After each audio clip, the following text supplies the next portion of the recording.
Hartley slow to get back on the other end. Boston is fed, wrapped up by Nelson. Adona. Oh, and Cunningham is down. My goodness. Hey everyone, welcome back to the channel. If you're a WNBA fan, you're probably still reeling from the bombshell that dropped during the Indiana Fever's game against the Connecticut Sun on August 17, 2025.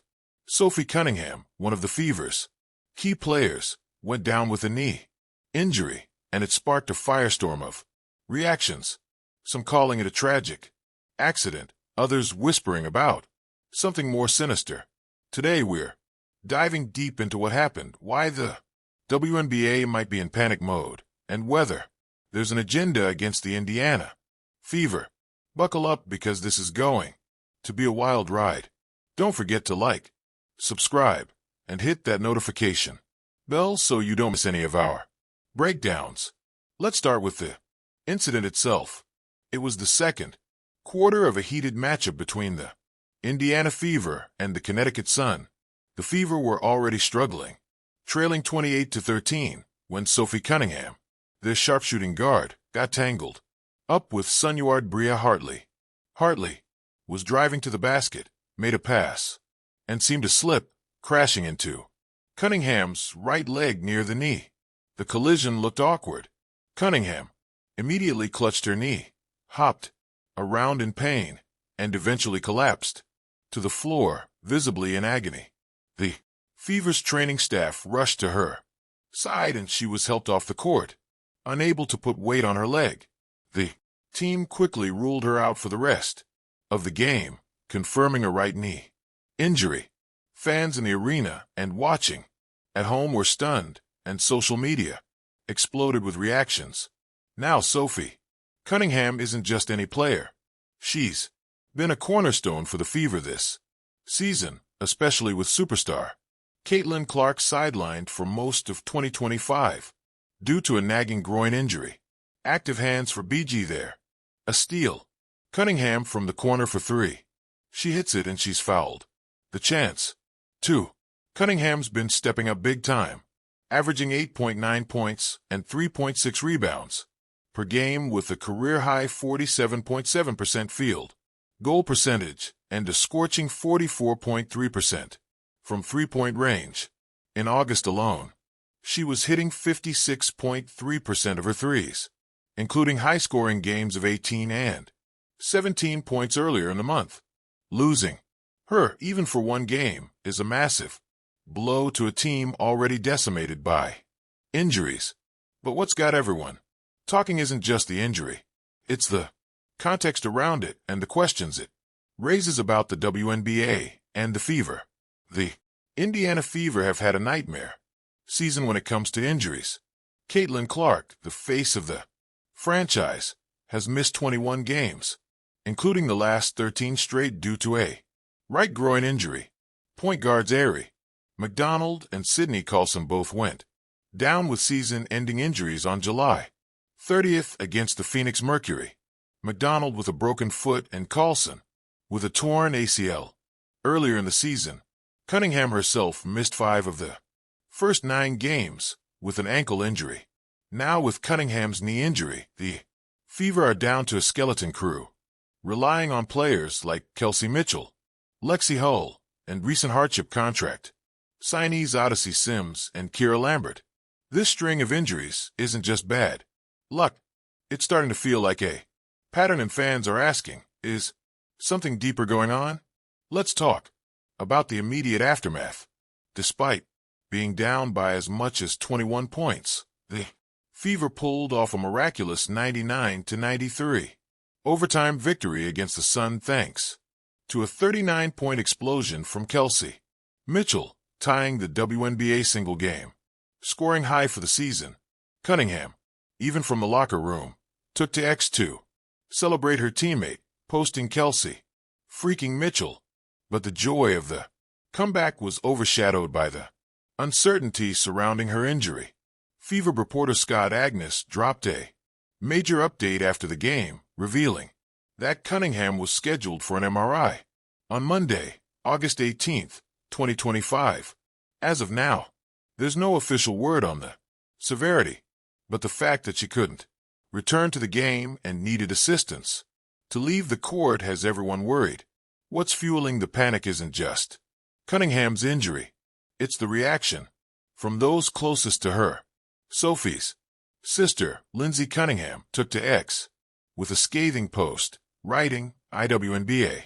Maybe you should focus less on finding players for commenting on your poor officiating and more about hiring officials that are able to call a consistent game and protect your athletes. Sophie reposted her sister's message, signaling her agreement. Then, Cunningham's mother piled on, targeting Bria Hartley directly. Hartley is a disgruntled player having trouble everywhere she goes. She's plain mean and plays out of control. These are strong words, and they've ignited a debate about whether Hartley's collision was intentional or just a freak accident. Some fans on X, like Xter, went as far as claiming Hartley intentionally dove onto Cunningham's leg, accusing the WNBA of failing to address targeting against the Fever all season. This brings us to the big question. Is there an agenda against the Indiana Fever? It's a bold claim, but it's one that's gaining traction, especially among Fever fans. The team has been under intense scrutiny this season, largely because of Caitlin Clark's massive popularity and the expectations surrounding her. Despite her injuries, Clark's presence has brought unprecedented attention to the WNBA, with record viewership and ticket sales. But with that spotlight comes pressure, and some argue the Fever are being unfairly targeted, whether by opponents, officials, or even the league itself. Posts on X, like one from @Todd Brennan, called the 2025 season a lost one for the Fever, pointing to useless officials and reckless play as contributing factors. Another user @Jeff Benson, Iowa, echoed this, saying, the WNBA needs to get control of games to prevent serious injuries. Let's break down the agenda theory. First, there's the officiating. Cunningham has been fined twice this season for criticizing refs, and her sister's comments suggest a belief that the WNBA's officiating is inconsistent and fails to protect players. Slow motion replays of the Hartley-Cunningham collision show an awkward play, but it's unclear if it was intentional. Hartley was driving hard, slipped, and fell into Cunningham's leg. No foul was called, which frustrated many Fever fans. Could better officiating have prevented the play? Maybe, but it's a stretch to say the refs are deliberately targeting the Fever. Still, the perception of bias is real, and it's fueling distrust. Second, there's the idea of opponents playing overly physical against the Fever. The team's injury list reads like a horror story. Clark's groin, quad, and hand issues, McDonald's foot, Carlson's ACL, and now Cunningham's knee. Some fans argue that teams are taking advantage of the Fever's depleted roster, playing aggressively to exploit their lack of depth. The H. Hartley incident, intentional or not, fits into this narrative. Bria Hartley has a reputation as a tough competitor, but calling her mean or out of control, as Cunningham's mother did, suggests a personal vendetta. That's hard to prove without concrete evidence. Third, there's the WNBA's handling of the Fever spotlight.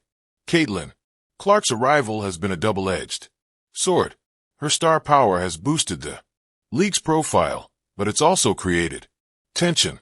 Some players and teams reportedly resent the attention Clark and the Fever receive, and there's a theory that the league isn't doing enough to protect its new cash cow. The WNBA's quick fines for Cunningham's ref critiques, compared to what some see as leniency for physical play against Fever players, adds fuel to the fire. Lindsay Cunningham's exposed called the league pathetic for prioritizing fines over player safety, and that sentiment resonates with fans who feel the Fever are being hung out to dry. On the flip side, let's be fair. Injuries happen in sports, and the WNBA is a physical league. The Fever's injury woes could just be bad luck. Knees, groins, and ankles are vulnerable in basketball, especially with the grueling pace of a 40-game season. Bria Hartley's collision with Cunningham looked reckless and slow motion, but in real time, it's the kind of play that happens dozens of times in a game. The Sun were up big, and Hartley had no clear reason to target Cunningham. Plus, the Fever's comeback shows their resilience even without key players. Accusing the WNBA of an agenda risks sounding like a conspiracy theory without hard proof.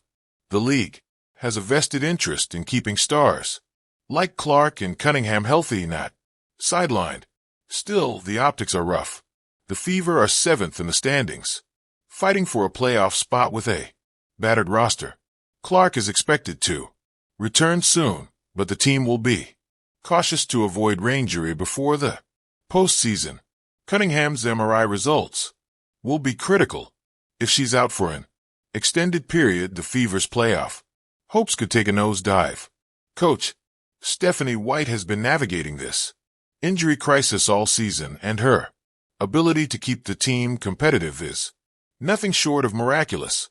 The addition of Odyssey Sims and Kira Lambert helps, but they're stopgaps, not replacements for players like Cunningham or Clark. So why is the WNBA in panic mode? It's not just about Cunningham's injury, it's about what it represents.